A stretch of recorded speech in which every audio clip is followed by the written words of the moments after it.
I'm not going to wait too much longer here. We're going to bring on Nan, bring her up on the panel here, and welcome her to Let's Talk Live. Nan Gallagher, attorney Nan Gallagher, how are you this evening, and welcome to the show?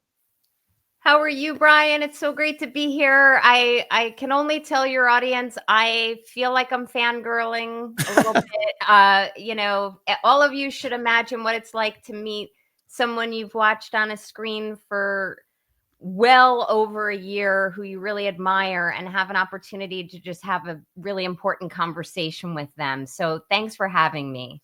No, I appreciate it. And again, I get to watch you quite a bit on Mike's show the other night, The Young Jerks, and everybody kept commenting on my videos like, you got to have Nan on. Everybody's hitting me on Twitter. You got to have Nan on. She watches you. She loves you. And I'm like, all right, let's just do this. Popular demand. Let's get her up here. And I'm really looking forward to this. So let's start this out. Can you please tell my audience a little bit about your background and what inspired you to become an attorney? Oh, that's great. Thank you. I feel like some of your audience might be carried over from the Young Jerks. So please give grace, guys. If I'm repeating myself, I'm sorry. But I'm an attorney from New Jersey. I'm licensed in New Jersey, New York, DC, and the Third Circuit. I've been practicing now for almost 25 years. And I do healthcare law, which essentially I represent doctors and I do everything for them except matrimonial. I will not get involved in matrimonial actions, but civil law, administrative defense, criminal defense, anything involving insurance companies as it relates to the doctors getting their claims paid, etc. And by the way, with that reminds me, Brian, if you ever feel like you want to sink your teeth into the Luigi case, Luigi Mangione, yes, the unfortunate killing of the United Healthcare executive, I have a lot to say on that. But as a healthcare lawyer from New Jersey, I also have a tremendous love of true crime.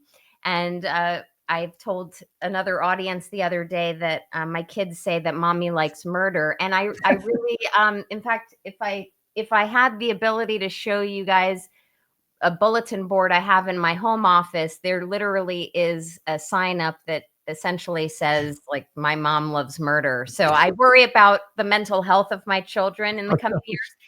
But I wanted to be an attorney for two reasons. Well, really three. One, I like to talk. Two, my late mother, God rest her soul, used to tell me, Nan, you make a federal case out of everything, which is probably true. And three, I really felt like it is important to make sure that justice is served, whether it's in a criminal courtroom, a civil courtroom, an administrative hearing. And there's got to be people who are passionate about that, who are representing both sides. And that kind of brought me to where I am. I own a law firm. I run a busy practice. I boss people around like a boss, but with professionalism and hopefully some good articulation. And I love what I do. And I love watching the YouTube content creators on all of these really budding and important and languishing cases. You all add something different to the mix. I appreciate that. And so let's talk a little bit. How did you get involved in following the Karen Read case? Yeah. By the way, I think it might be backwards on my camera, but I have my "I'm a Serious Person" T-shirt on. For anyone who's hate watching right now, I'm a serious person. I love it. Anyway, Karen Read case really, really interested me, not only because I just follow true crime and love a good mystery, but once the case became public, more public than I'm sure it was up in the Massachusetts area, once Aidan Carney kind of boots on the ground broke this case investigatively, I just kept hearing things and reading things, which my interest started in writing. I was like reading articles going, huh, what? And mainstream media was reporting some things. Now, keep in mind, I'm down in the New York, New Jersey metropolitan area. So I'm getting little bits and pieces. I happened to then start following Turtle Boy, and I'm reading these articles going, there seems to be a disconnect in the reporting. So I then kind of went to YouTube, which I was not a big YouTube user for a while. I got an interest in YouTube during the Johnny Depp Amber Heard trial, which was just, I mean, blew up all over the place. Complete shit show. And I'm here for it. But anyway, literally a shit show. Yeah. But you know what, though, that case, which was a civil action, spoke to me. But I went to YouTube then, which predated, obviously, the Karen Read matter. I went to YouTube then and realized that I was getting, and I dare say your audience is getting, better news quality without filters, without angles from YouTube content creators than they are from the mainstream media. And I just said to myself, I'm going to be as impartial as possible, read what I can read, listen to what I listen to. And I decided in my mind that at an absolute minimum, if I were a juror on her case, I would vote for reasonable doubt. I would have definitely put in a verdict for not guilty on the charges. That was the original charges, and then they were escalated.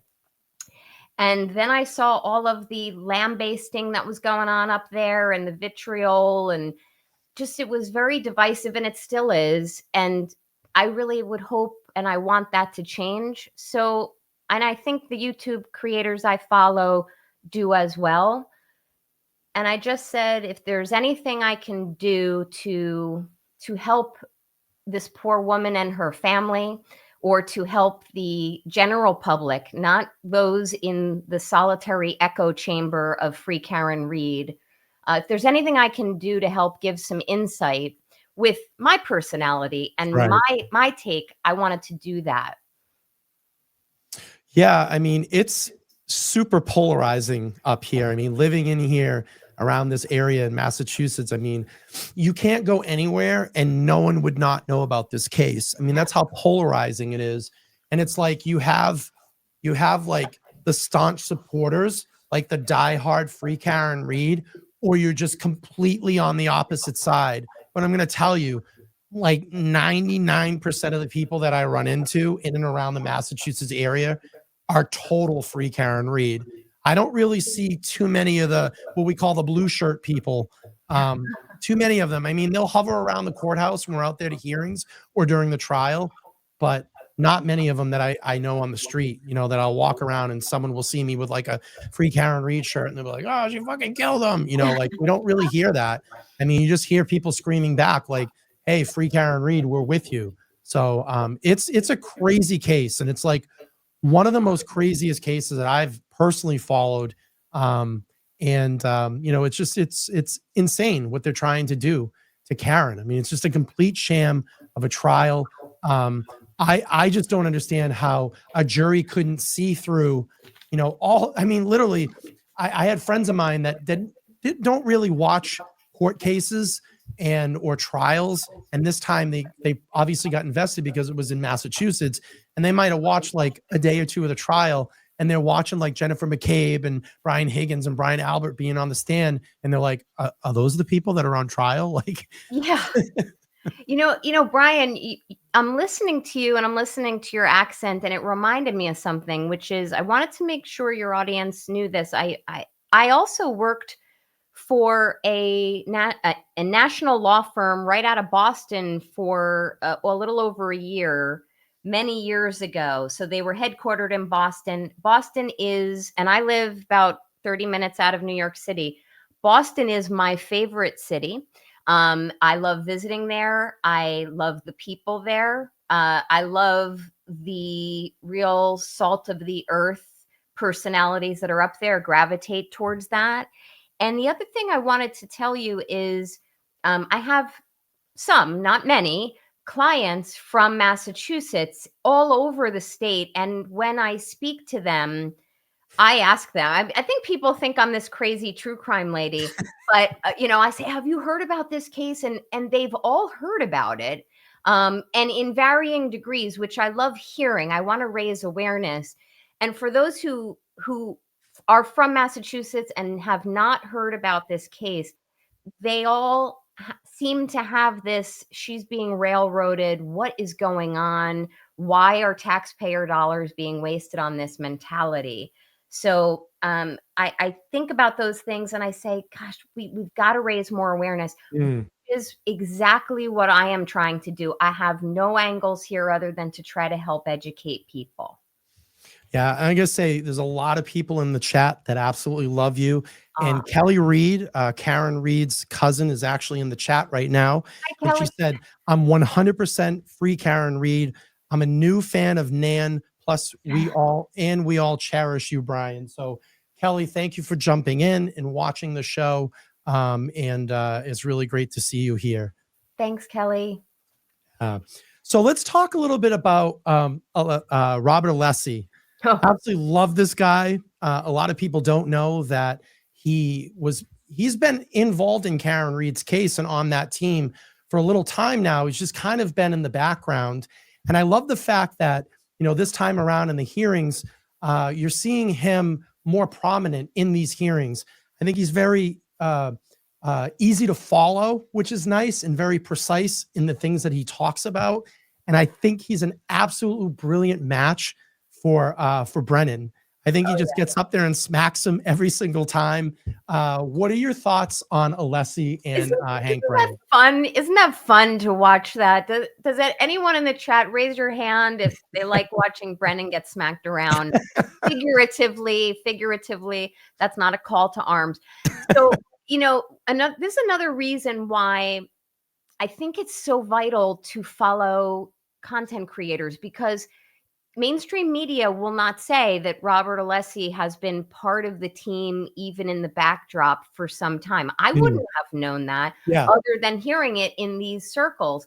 But I have to say, when thinking back to some of the statements that I was making about him last Thursday on my YouTube debut, they kind of came to fruition. I was so happy to be validated personally, not like an I told you so validated, but just Right. a wow.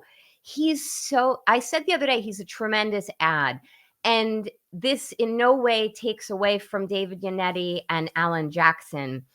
It is just, we all as people, we all as lawyers or doctors or people who work in gas stations, etc., we all have different approaches to how we do our job.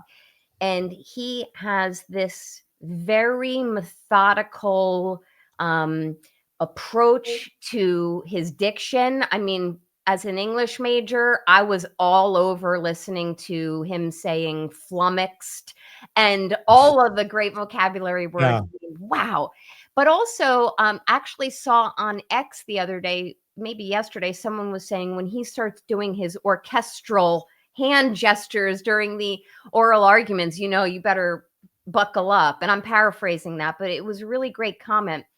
The scientific and methodical, not methodology, but the Methodology. everybody take a drink. Methodology. No, but the Yeah. methodical approach that he takes to just breaking down what I would perceive really complex arguments. Everyone has to try to understand, because while things sound clear as day to us and we're like, this is so fundamental, we understand it, but not everyone follows at such a granular level. He takes very complex concepts and breaks them down. In And simple terms. God Yeah. bless color coding. I Yeah. mean, when I heard color coding, I rolled up my sleeves and I was like, I am here for this. Bring it, Alessi.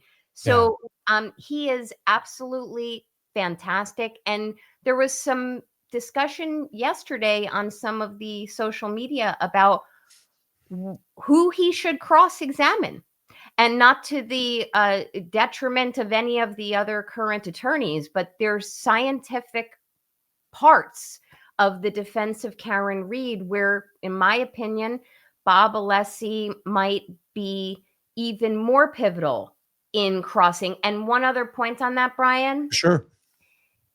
Sometimes, as a litigator, sometimes it's best to have a different attorney do a cross if you have to repeat cross someone?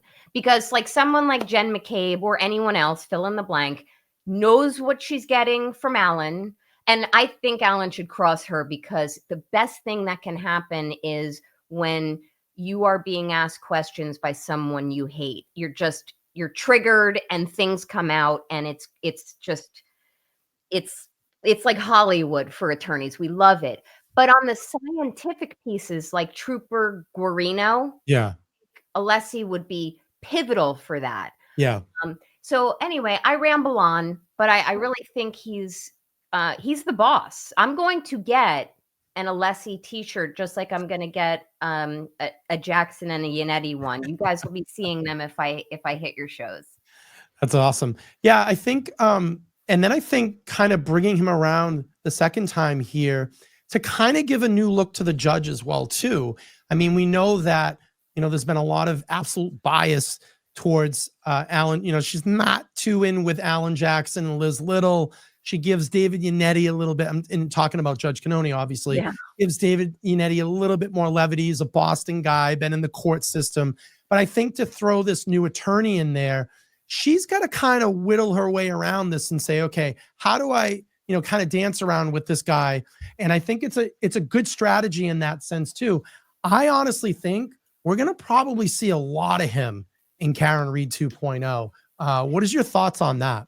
I think you will as well. And if anyone can hearken back to one of or the first hearing, I don't remember what they were there for, but the first hearing when Alessi was, newly brought to the case, he and Brennan were getting their footing with Judge Cannoni, and Judge Cannoni was getting her footing with them.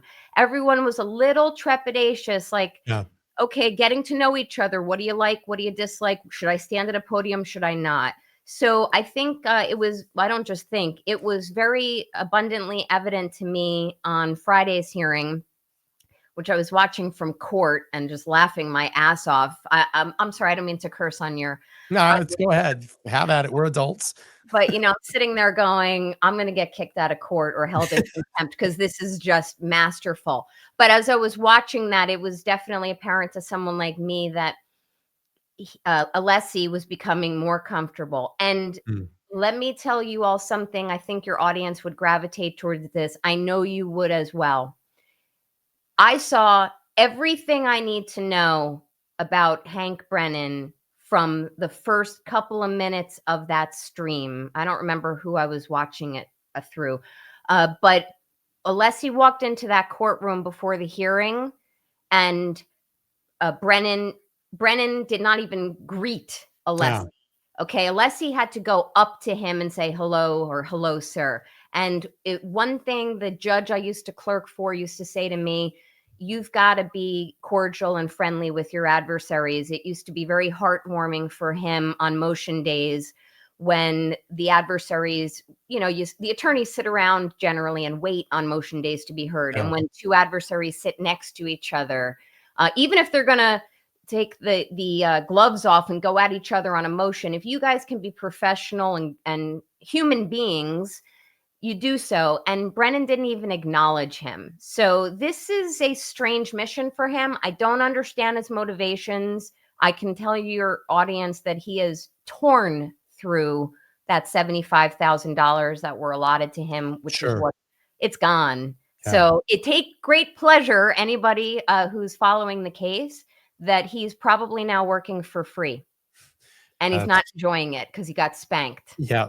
Let's do this. Let's do a little compare and contrast. I'll play about 3 minutes of each. We'll play Alessi and we'll play Brennan. We'll talk a little bit about, their styles. And I got some questions about Brennan when we get to his little, his testimony here. So I think I have Alessi first. Actually, this might be Brennan. Let's go talk about Brennan since we talked about Alessi quite a bit here. So let's play through a couple minutes of this. Attorney Alessi, pardon me, asked you about Dr. Walsh's statement about the cause of injuries. You remember? He just asked you that? Yeah. What he didn't offer in the report is this, and let me know if you agree with it. Decedent John O'Keefe was documented to have craniocerebral injuries, including skull fractures of the optical skull, and the Thank you for right the super chat. Appreciate peroneal that. bone with associated subdural and subarachnoid hemorrhages. These injuries of the scalp, skull, and brain are consistent with, among other things, a backwards fall, unobstructed, unprotected falls due to various reasons and known to result in serious craniocerebral injuries resulting in death. Other mechanisms of injury cannot be excluded. Do you agree with that? Objection, Your Honor. I'm going to Malone to do it. Do you agree with that part that you didn't hear of Mr. Walsh's opinion? Yes, The documented changes in color, swelling of soft tissue around the eyes are most consistent with the medical finding of periorbital ecchymosis, as documented in the autopsy report. Periorbital ecchymosis is a passive accumulation of blood around the eyes secondary to the documented skull fractures. These findings are less consistent with and are not documented as contusions of the eyes. The 1 centimeter laceration of the right upper eyelid, laceration of the anterior right tongue, and abrasion of the anterior and left aspect of the nose are documented, considered nonspecific, and may have occurred to a variety of mechanisms. Do you agree with that? yes, Okay. The 2 red contusions on the dorsal aspect of the right hand were documented. The hand injuries may represent an injury sustained during an unprotected fall in which the back of the hand impacts the ground. These hand injuries are nonspecific and may have resulted from impact of hand with any blunt object. Do you agree with that? it's possible, but there are other mechanisms. Okay. When you talked about those articles that Mr. Alisi had you read, there is nothing that details what pattern recognition analysis is, the specificity which you are looking for when you're looking for a wound, does it? I disagree. Okay. When you looked at that Exhibit 5, if you could pull that up, you said individually, none of those wounds could you say to a reasonable degree of medical certainty were caused by a dog. It's only if you looked at them collectively. Yes, Okay. When you look at those collectively, it does not tell you the order in which the wounds were incurred, does it? no, It doesn't tell you if they're all incurred at the same time, does it? they were occurred around the same time, I can tell you that. Yes. But they don't tell you the order, the chronology, do they? No, No. In fact, when you look at the studies that you introduced with Mr. Alisi, let's talk about the Mutaton very quickly. There's a chart, page 298. It talks about the things you would want to do to identify a wound. It talks about scene investigation, doesn't it, in the chart, table 2? that's a fatal case, though. Scene investigation is something you would look for? That's in a fatal case caused by a dog. The cause of death was the dog. This whole thing is, the whole excerpt is a fatal case that you're relying on for this pattern recognition analysis. This whole article is about a fatal case, That's isn't what it? I'm saying. Right. And in this fatal case that you're relying on to say this pattern recognition analysis, it points out scene investigation is the priority, doesn't it? I think you misunderstand. The focus of that article is to identify the dog that caused the fatal injury. In this particular case, I don't believe any of those are fatal injury.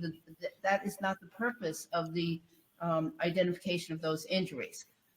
Does the chart How does that play to a jury? That snarky. Not at all. Doesn't play well at all. But and by the way, I'm a little snarky, Brian. So I had to, and I've been known to have RBF in my life. So I will say this: I had to learn the hard way that as aggressive as you think you want to be, the everyday jurors, they don't really like that. They're not really wowed by the gotcha moments. Now, I'm going to say there's an AJ exception to that because it's just, he's from another universe. It's just amazing to me to watch him. But one of the other things that I wanted to mention on that clip is that Hank Brennan is literally trying to depose her. Like this daughter hearing, she is a uniquely qualified expert, ranging from her forensic pathology background to her medical degree to her police background to the experience in the ERs and dog bites, both as a treating physician and as a supervising or an educating physician. Hold that aside. She is there to give her opinions at trial. So she's already qualified. The Daubert motion or attempt, which was an outright failure as far as I'm concerned in the end, really was his his conniving, that's my opinion, opportunity Mhm. to get a first bite at the apple. So then he can have something to aha her with at trial.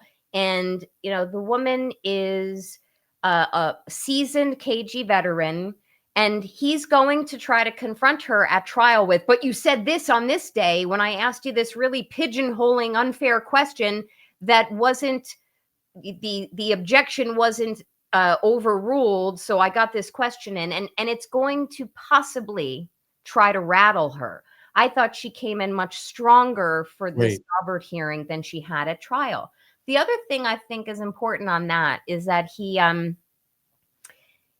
she's giving him answers to his questions and he doesn't like it. And it Yeah. gets what it happens to all of us. I don't like your answer, but that's the evidence and that's what the jury has to weigh. So I'm not loving him. I don't like his approach, and I don't think a jury will either. Yeah, I went to try to find the clip, and I was going through like hours and I couldn't find it. There was a point, I know, when he was crossing her, he had that book that I think was written by his friend, is the dog bite book or whatever, and he kind of like threw it on the table in front of her like some Hollywood dramatic moment. And I'm Rude. thinking to myself, dude, that's not going to play well in front of a jury. Like, he threw it at her and kind of turned his back and walked away and went back to the podium. And I'm like, I feel like I'm literally watching a movie right now. Yeah. Just not going to play well for a jury. It's not. And it's so funny, though, because juries make decisions on evidence and verdicts based on like the most superficial reasons.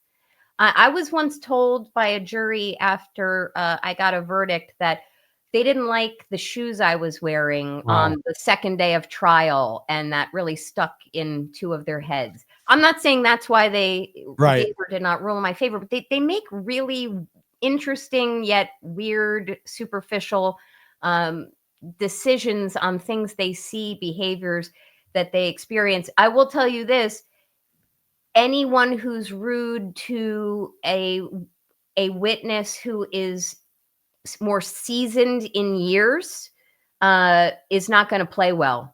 You need to respect your elders, and especially ones who school you in education and experience.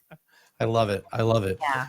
Yeah, let's get to we'll play a little bit of Alessi. We'll talk a little bit about him, and then got a couple more questions about the defense team. Let me just get to some of these super chats that came up. So Sandy says, $10. Thank you so much, Sandy. She said, thanks for all the great content, Brian, and welcome, Attorney Gallagher. Thank you so much. We have Jen O, a member for 3 months, said excited for our new bestie, Only Nan. I love that. Bukaki Duckworth says Only Nan, fuck the world. I love that. Armor of Alessi, $5, says, I think Alessi is a masterful at making complicated things understandable and handles Bev's snark like a juggler with fire sticks. Oh, that's really good. That's right. Another $5 super chat from Armor of Alessi said, you cannot say it, but I can. In my opinion, it is possible that Hank is getting paid by funds laundered at what we say a pizza joint. Oh, man. So we got checking in. $10. Thank you, Mike. I appreciate that. So thank you, Brian and Only Nan. And then Catastrophe says, Hank filed a motion today to not pay for the expert. I haven't seen that motion, but definitely I'll have to take a look at it after the show. And thank you for updating us. Buzzing for the Truth checking in. 12-month member. Thank you. Says, hey, Nan.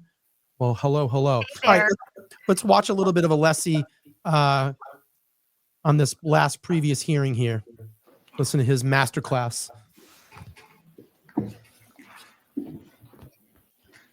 May it please the court. Mr. Green is eminently qualified to provide testimony in this case with regard to the subject matter that has been challenged by the prosecution in this case, and that is with regards to search house long to die in the cold that occurred at 2:27:40 a.m. on January 29th, 2022. I'm going to tell you right now, Nan, what I love about this, and it just brought me back to Karen Reed 1.0, the opening statement, David Yannetti.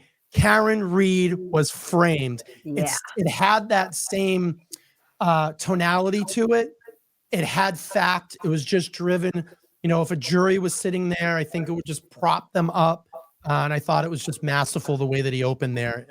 Brian, before you hit play, one of the other things I want your audience to appreciate is Alessi has a method of telling the court what he's going to argue or what he's going to next. So he'll say, and I'm now going to address the issue of, or we're now going to look at these arguments, Your Honor. And I will tell you, just from being educated in debate and being in debate clubs, going through law school and moot courts, and now in of court where I listen to young attorneys making arguments, being able to forecast to your listener, including the jury, by the way, that'll play well to a jury. When you forecast to your listener where you're going within your argument, how it's going to be structured, it allows the brain to like decompress a little bit, so you know where a certain piece is ending and a certain piece is beginning. It has a melody to it, and I would bet, and maybe Kelly Reed could find out for me, I bet you he has a musical background down to his conductor hand gestures. I bet he does. That'd be interesting to find that out. I'll have to kind of sniff around and see what I can come up with. Let me just get this in really quick. $10 super chat from Cape Cod Cred said, we all as YouTube followers have the time to digest and learn. Do you recommend the defense takes time to dumb down things more and drive the NG verdict to the jury? So let's do this. I'm going to actually ask Nan about that question after this, and we'll get to that. And I'd love to hear her perspective on that here. All right, let's play about 2 minutes of this. I just want to see the cadence and the I mean, this Alessi is like absolute passion. I love watching him work, and it's just really great. Really great stuff. Me too. Mr. Green, and I want to cover the baseline for this hearing first. Mr. Green testified at the first trial. He testified without objections as to his qualifications. He testified without objections to his methodology.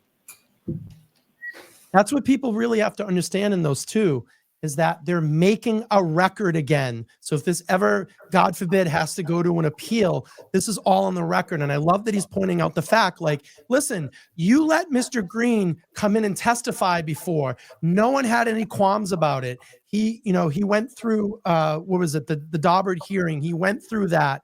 You've allowed him to come in. So how are you not going to allow him in this next trial? Absolutely love it. Love it. Agreed. Your Honor sat obviously and presided over that trial. Your Honor did not issue after his testimony any limiting or curative instructions with regard to either his qualifications or methodology, nor did the prosecution after his testimony stand up and ask for any such limitations or qualification. The baseline for his qualifications and methodology was established again without objection. And it's Peggy's phone. But they are being challenged now. I was just waiting, Your Honor. They are being challenged now, but the reason I state that is because what Mr. Green has provided in response to this motion is even more detail than what happened in the first trial. In Mr. Brennan's argument, he did not make one argument about Mr. Green's qualifications. Zero. So I'm assuming, Here comes the passion. because there's nothing in their motion Here it that comes. even goes into why he might not be qualified. So to me, Your Honor, that's a tacit concession, if not expressed, that he's qualified. And of course, he has to be qualified in digital forensics because there are 5 other areas of digital forensics opinions and methodology that Mr. Green is testifying about that has not been challenged. So to me, it is rather odd right off the jump that there's no challenge to 5 other areas of data forensics, and there's just this challenge to one aspect of his whole testimony and opinions. I have provided Your Honor with 2 exhibits demonstrative in support of my oral argument. Exhibit 1 is entitled Digital Forensics Methodology Regarding Subject Artifact, and Exhibit 2 is entitled Digital Forensic Product Tools Used by Witnesses. The Commonwealth has agreed to my use of those exhibits. They had some, I agreed to theirs, and I would like to, Your Honor, use those in a moment. The Commonwealth, in its oral argument, said 10 times just now that there's no methodology and that Mr. Green does not articulate a methodology. That is incredible to me because the opposition and Mr. Green's affidavit, in fact, are replete with the methodology. And here is the key, Your Honor. While Mr. Brennan challenges the methodology, none of his witnesses, neither Mr. Whiffen nor Ms. Hyde, challenge the methodology. As a matter of fact, in their 2 reports, neither of them even describe Mr. Green's methodology, nor do they challenge it. And of course they can't, because it's the same exact methodology that they use. And that's what I would like to go to now. All right. I don't want to play too much, but he's forecasting where he's going and his Yeah. voice builds. I love it. yeah. I'm I here love for it. how he starts to build his momentum, that passion starts kicking in, and he gets very demonstrative, and I love that he uses that word because it's such a great word. Let me just pull up a couple of these. Mimi, thank you so much for becoming a new YouTube member. And Glamour with $10 says, hi, Nan and Brian. Glad to hear you live again, Brian. And Nan, Dr. Russell is amazing and very impressive. If he treats Dr. Russell like that in the trial, the jury will want to slap him. Happy Monday, all. I love it. I love the Amen. opinions. So, I mean, again, it's a good comparison of Alessi versus Brennan. It just is a complete masterclass. Takes that information, and that's what I love about Alan Jackson too. Is they take that very complex information and they break it down in a very simplest terms so people can understand it. Let me ask you this, Nan, and we'll get back to that question that one of my viewers had earlier, because I actually have this in my notes. So this time around, what do you feel like should be the major focus on the defense's part? Obviously, the Commonwealth is going to lay out their case that Karen Reed hit John O'Keefe and left.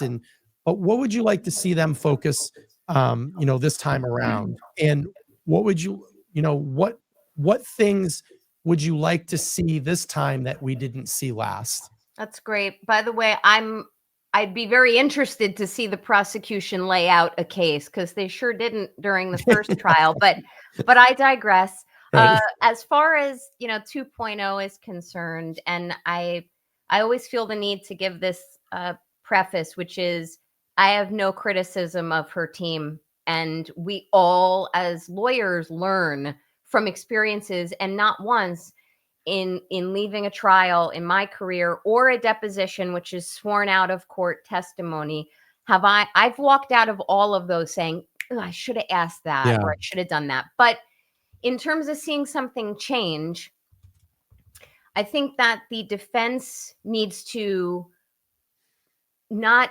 presume that this is so clear on its face. And many of the people I'm sure who are in your audience think it is like clear as day, as do I. Mhm. But you have to kind of say, well, what would the average impartial juror think? So don't presume it's as simple on its face, and put on more witnesses.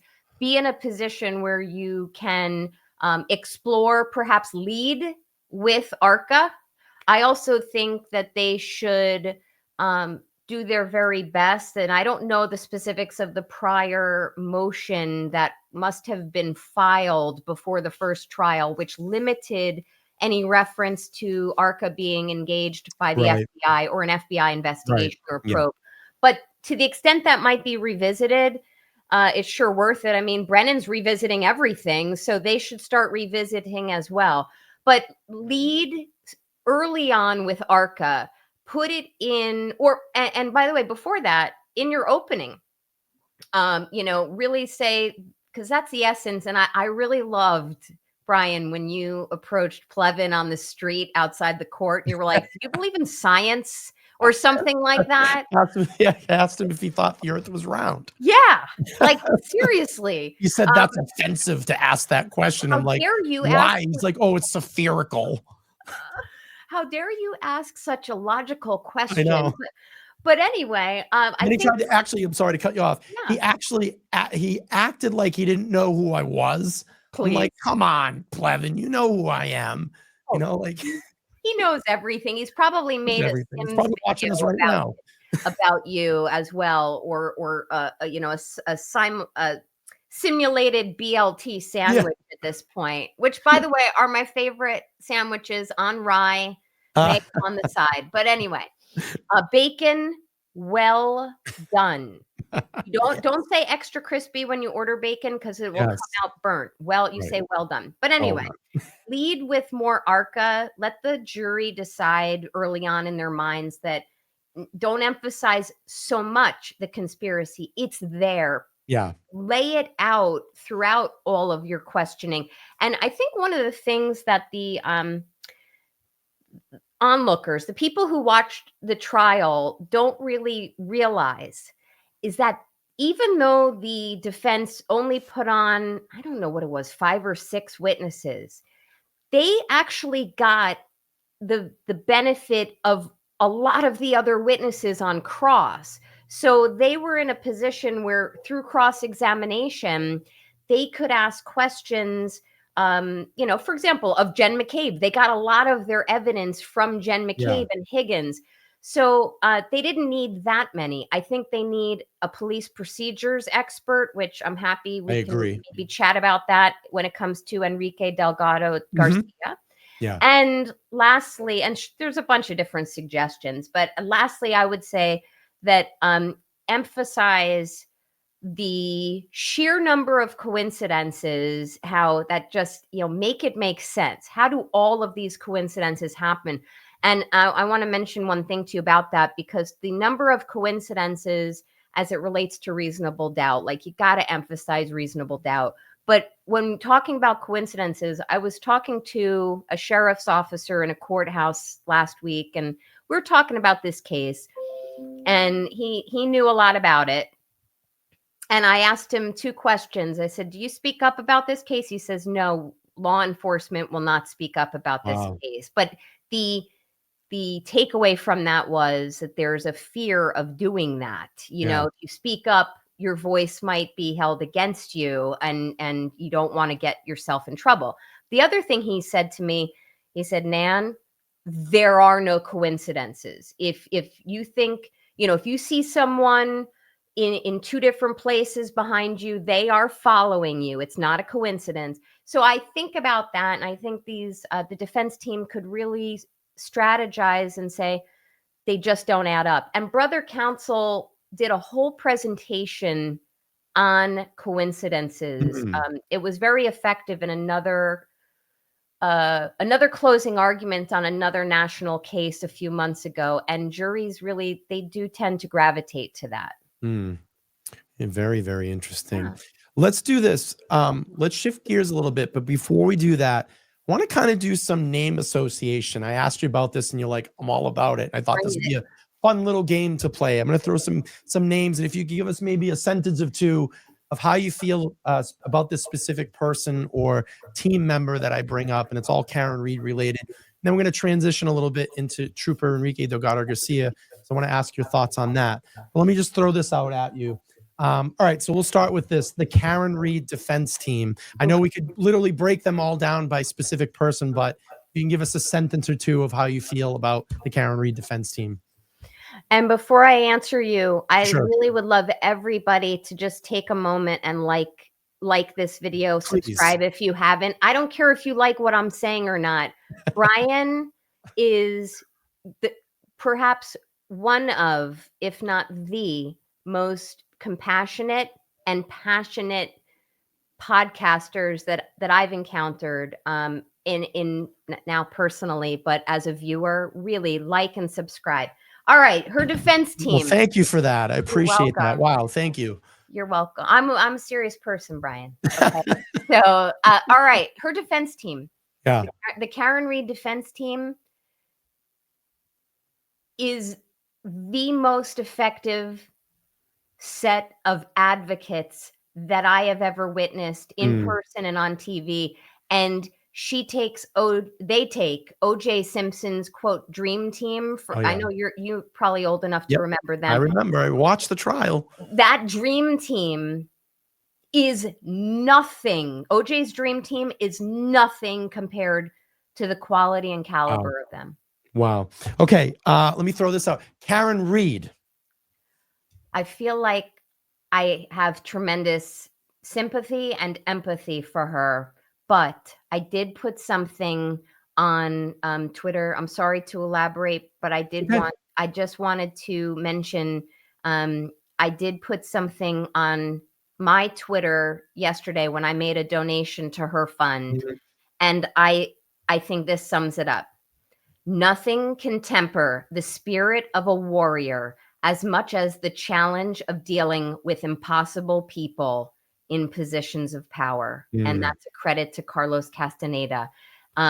She's a warrior. She's a warrior. Yeah. The thing that's amazing about Karen, that I've sat here and followed this case for almost 2 years now.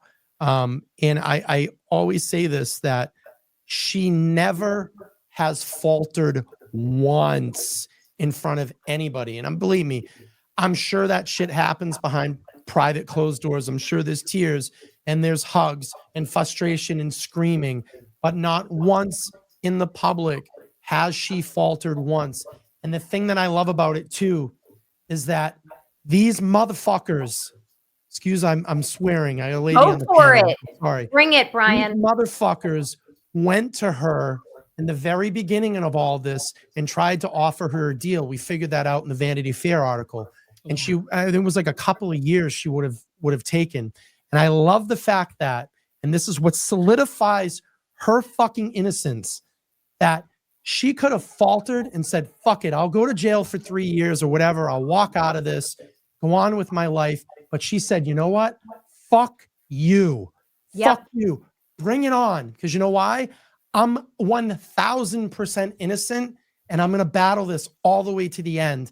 And I love people like that. I love people that don't quit, I'm literally looking over my threshold right here. As you walk into my studio, there is a sign over it that says, the best is yet to come. And as I walk out and I shut things down every night and I leave, it says, never give up. Never give up over my threshold.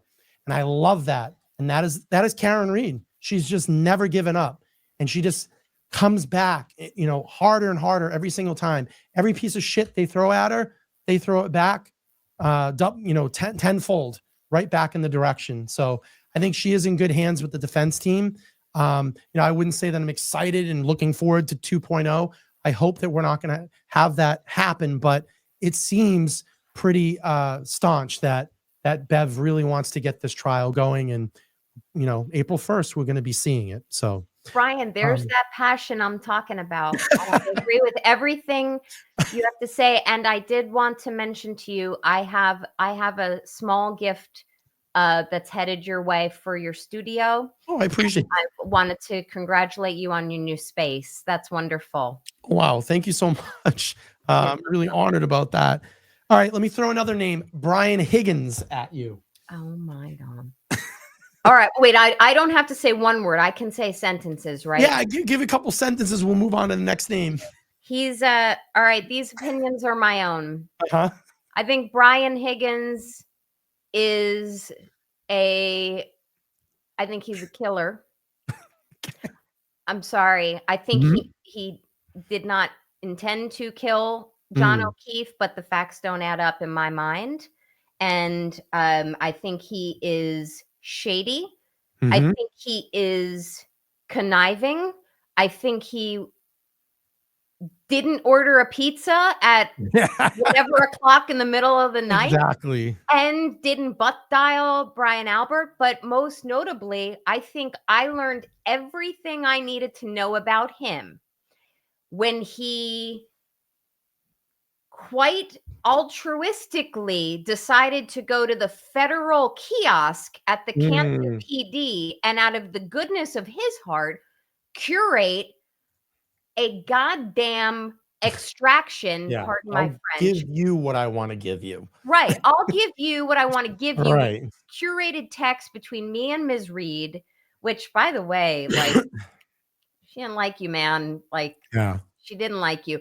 But what you didn't want to do, because you knew better, was let them see all your call logs, your Apple Health data, the whether there was voicemails, whether they're deleted texts and deleted internet searches. I'm not techie, so give grace. Sure. He's a shady character and a key to the case, and I am here to watch it in 2.0. Shouldn't have to happen. He's the biggest problem in this case for the prosecution. Proctor's number 2, Guarino is number 3. Yeah, I mean, I've always agreed that Brian Higgins really was a big piece of the catalyst in all of this, and that's my opinion. I know other people have theirs, but Brian Higgins for me has always stuck out. I think he has the most major issues in all of this.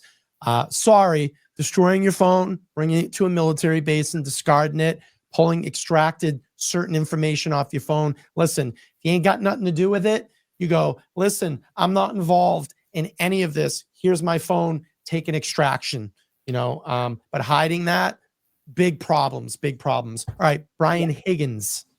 I did Higgins. You mean Albert? Brian Albert, I'm Oh, sorry. wait, let me be very clear. I did not do Brian. I did not do Brian Higgins. Sorry. Nor did Karen Reed. I'm sure that'll get Brian fixed by Albert. the trolls. I Right. must have a conflict. But anyway, who are we talking about? Brian Albert. Brian Albert. Brian Albert is, if Higgins is a decorated dude, Brian Albert is a dangerous dude. Yeah. He's got his hands in this, and he should have come out.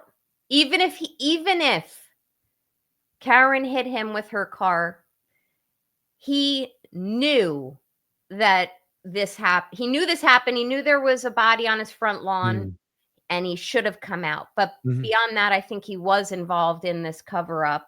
These are my opinions, and he's dangerous, folks. It's a police officer. I think he's retired now, but a retired police officer from the Boston PD. And unfortunately, I've encountered many police who have real corruption issues. I think he's one of them. Yeah.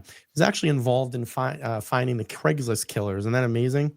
Was it the Craigslist? And I think he had a hand in the Boston Strangler or something. I think so too, yeah. Some other notable case. I apologize. I don't remember who it was. I think that he's might have been the involved. wrong century, the Boston Strangler. I think he's involved. I think he helped carry John's body out, to be honest with you. All right, two more. And we've saved the best for last. And then I'll pull these quick super chats up, and then let's get into Trooper Enrique de Garcia, and then we'll end the show with a little bit of Brian Koberger. Okay, here we go. Jennifer McCabe.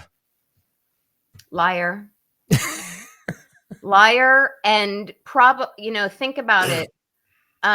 These are my opinions, but Jen McCabe is, as I use this to refer to someone else in this case the other day, she's the type of person, in my opinion, who will steal your wallet and help you look for Find it. Yeah. Yep. I agree. Real liar. I agree. All right, one more, and then we'll move on. We'll talk about Trooper Enrique de Garcia. Trooper Proctor. Comedic entertainment watching it. I mean, I don't know, but Trooper Proctor, an absolute aberration to women. And I'm personally offended at what he said about Karen Reed. And if I was in person when he said it, he would have been assaulted, and I would be in jail right now, and there would be a free Nan Gallagher fund. But and all you could grift for it, right? But he shirked his responsibilities because he is devoid of a moral compass, and it is making a mess of everybody's lives. Everybody involved's lives are ruined, whether it's people going after the McAlberts, people going after Karen Reed and her family. He's a jerk, and he needs to probably go visit. I don't know his religious background. He probably needs to go visit a confessional soon, or, as I said the other day, get himself a lot more experienced in the custodial arts, because he's going to be cleaning up more than just evidence in the near future. I just got your Breakfast Club reference there. Thank you. Yes. Dating myself. I love it. I love it. Yeah. And the thing that I always get this point across too is that this type of behavior that he displayed in Karen Reed's case is not the only time he's done this. This is a very juvenile thing that has been carried on through his entire life. And unfortunately, he tricked the system to get in to be a cop, because this should have been scrubbed out in his psych evaluation. But this is not the only time he's done this. And that's the scary thing about it. Because what other cases has he been involved in that he's looked through, females' phones and said, I'm looking for nudes, or I'm looking at her text conversation, she's talking about this, or, looking at suspects or whoever it may be, witnesses, and he's looking through their personal stuff and having conversations with 1, friends, 2, family members, and 3, his superiors. Pretty disgusting stuff. Pretty disgusting stuff. I heard you say that on a prior stream. This isn't the first time he's done it, and you are so right. They don't that doesn't just happen overnight. Right. And there should be, in my opinion, measurements and benchmarks and protocols and reevaluations in place for those types of continuing rampant unprofessional behaviors in police officers and state troopers to be measured and monitored over time. And his superiors and colleagues were aware of it. Like, they were on some of these texts, liking and laughing. Like, this isn't a surprise to anybody. So you got a real cancer going on in some of the police and state police departments up there. I really hope this case and the Birchmore case and Enrique Delgado Garcia's case help to revamp this. And it's sure not expedient. Everything is taking forever up there. I wish it would be a little bit faster. Ridiculous. It is ridiculous.